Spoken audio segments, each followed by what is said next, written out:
kazi ya amani. Bwana asifiwe. Amen. Padri hana mbingu, pastor hana mbingu, shehe hana mbingu, nabii hana mbingu, mamako hana mbingu. Soma kama ni na hata ule weko pembeni yake na hana mbingu yatakutia. Wakati unatumikia Mungu ni wewe pekee na yako wewe na Mungu wako. Ndio. Sitaomba juu fulani iko nanipiga vita. Sitatafuta Mungu juu fulani iko nanivunja moyo. Sitaingia mwele kanisa juu fulani iko na fulani ana mbingu, na mamako ana mbingu, na pastori ana mbingu, na padri ana mbingu, na shehe ana mbingu. Hakuna mweko na mbingu. Mbingu ni ya Bwana na ataamua kila mtu kama ulitembea mapenzi ya Mungu unaenda. Hata hapa kudotani hatuna mbingu ya kuwapeleka. Kila mtu kisa atatembea na Mungu wake. Hata na mimi sina mbingu ya kukubeba. Ndio. Ndio maana wakati uko unatumikia Mungu usiangalie mtu. Usiangalie mtu. Hata kanisa. Ukiangalia mtu utachoka. Ukiangalia Mungu unasema Mungu ndio anajua maisha yako. Mungu ndio ananijua. Nikisema niangalie mtu ndachoka. Niangalie Mungu. Unapoangalia Mungu ukikutana na mazito anakuambia endelea.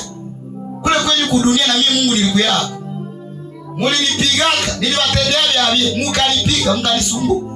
Mimi Mungu mwenyewe nakia kule kwenye mkanifaa vipi sasa? Wewe mwenye kule na njoo kwenye. Bata kuacha. Hakuna. Wakati unaangalia Mungu anakuambia wewe tu kazi. Kazana tu. Siku moja mimi mwenye nilikuita nitakulipa. Siku moja mimi mwenye nilikuita nitakusaidia. Siku moja mimi mwenye nilikuita nitakuwezesha. Siku moja mimi mwenye nilikuita nitakutia nguvu. Haleluya. Bwana tusaidie sana. Amen. Ndio maana uangalie tu Mungu yepeki. Ukitafuta Mungu, angalia Mungu. Usiangalie hata mtu. Ukiangalia mtu utachoka. Ambia kama Mungu pembeni, acha ya kuangalia watu. Acha ya kuangalia watu. Bwana asifiwe.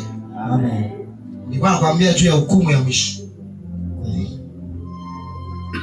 Nilikwambia kisi utasikia baragumu inalia, bamwa wanazase baragumu. Atakamate kifonfware, barakipiga, kila mtu anasikia inalia. Kisha watu wanapanda. Haiko vile. Na baragumu kama una roho hautaisikia. Zile zambi zonaanza kufanya. Roho Mtakatifu kwake tena ashajikimbilia. Ile ruteta leo pekee inakimbiza roho. Ndio wana watu ya roho. Kwa zingine zambi abaache ndani ya mioyo yao. Mwenyewe ana Roho Mtakatifu hata sikia kama roho. Usiwaje sema atakamata ifonfwa yenyewe kwa tupikio kila mtu anasikia. Hawatakamata hiyo. Roho atakwambia saa inaenea. Na hivyo mweko na Roho Mtakatifu anajua wakati yangu inaenea. Ndio ndio unaanza kuprepare. Na mimi watoto wangu mlete wiki. Mimi naanza sasa siko tena. Mlete. Fulani wewe utakamata hiki. Mungu arema kukwambia kama ile ni boga ya kifo ndio anaanza kufanya vile unaona sasa vitu vinaisha. Ndio maana ulisema walete wiki. Sasa leo kati leo unasikia tu unapata nguvu. Watoto wanakuletea ile papi yako. Mbona papa mbona ushakaza? Niko aiswede asituachie. Asi mwende mnaniombea watoto wangu vita ziko mingi.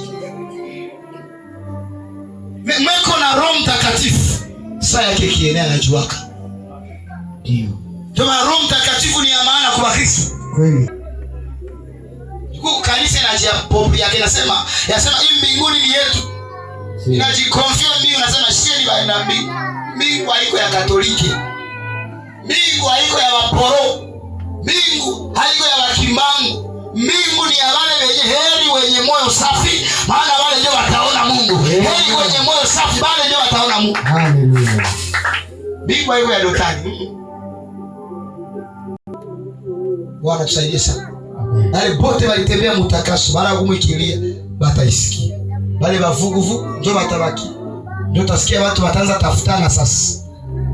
Nilikuwa nalala na bwanangu haiko tena. Mwingine anamwambia mbona mimi mtoto wangu wa pili haiko. Mwingine anamwambia mbona mimi shangazi yangu alipotea.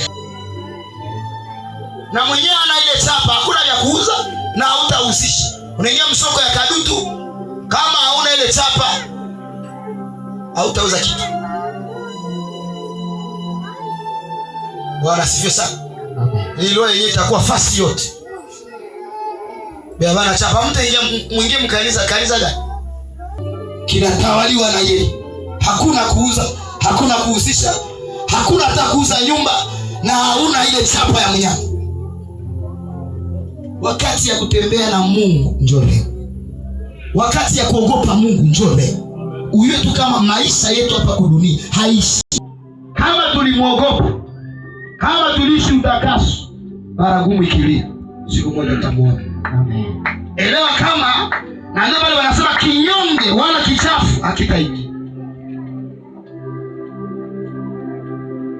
Piganisha mtu mndoa yake hauna nafasi pale. Ulitosha mimba, siku moja utasamba juu ya zile mimba ulitosha. Wale watoto watakukuchia. Uko capable, ile siku utakosa ukapable kule mbele. Wewe unajua akasema ile siku utashinda, sema kingi taala mbaya. Kila mtu atahukumiwa kwa kadiri ya matendo yake.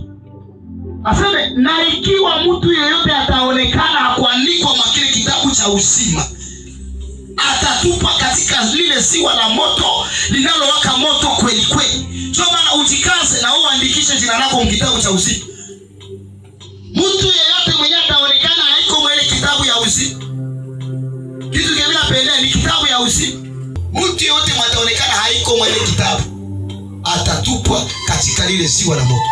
Mbele ya Mungu utajua kama mbinguni kuko vitabu 3. Kitabu ya kwanza ni kitabu ya ukumbusho. Ukitenda mema wanakutia mtu. Ukiua mtu wanakutia mtu. Juu kitabu yenyewe itakuwa inakukumbusha. Ndio maana utasikia katika Esther sura 6 mstari wa kwanza, aseme wakati mwa Mordekai alitendea mfalme mema, aseme bakaandika ile mema yenyewe alitenda juu ya mfalme, kisha bakasahau. Kwa kitu na Mungu anabakia kimya. Kuko siku yenyewe Mungu ataangalia mwele kitabu ya hukumu, anaangalia vile ulitenda. Unaweza patia mtu kitu leo wakati anaona sawa, kuko siku yenyewe Mungu ataangalia mwele kitabu ya ukumbusho. Utende mema au mabaya anaandika kama